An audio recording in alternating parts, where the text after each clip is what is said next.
Use the number line to show the distance between the two given integers. Plot each integer as a point on the number line, and then find the distance between the 2 points. Write each situation as a subtraction problem using absolute value symbols. So first we're going to do 7. So here's 7 and 4. So that one we kind of understand. We can see the distance between 7 and 4 is 1, 2, 3.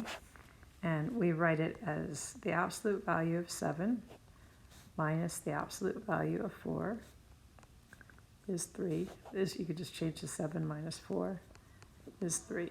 So we kind of all understand that, I think, that this distance right here is 3. All right, so now if we look at the distance between 5, so here's 5 and negative 2. Okay, so we can see this distance is 1, 2, 3, 4, 5, 6, and 7. So we could say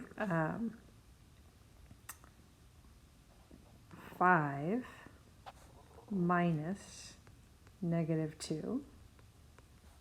Right, we're finding the difference between 5 and negative 2. Here's the difference between 7 and 4.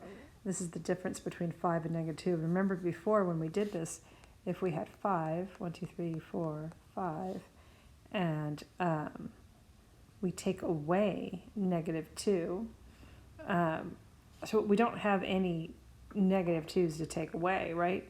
So we can make these 0 pairs, because these are like zeros. And then if we take away the negative 2, you can see that we're left with 7.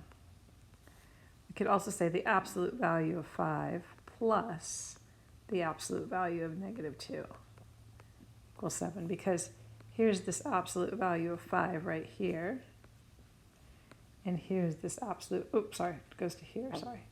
Absolute value of 5 is right here, and this is the absolute value of 2 right here. So the distance is 7. Finally, if we have negative 1 and negative 3, well, we can see the distance is 2. So we do negative 1 minus negative 3. So if we had negative 1 and we want to take away 3 negatives, we can't. So we have to add 3 0 pairs. Now I can take away, well, I could actually just add 2 0 pairs. And I could take away negative 3. I'm left with positive 2, which is this distance, positive 2. But we can also write it the absolute value of negative 3 minus the absolute value of negative 1, which is 3 minus 1, which is 2.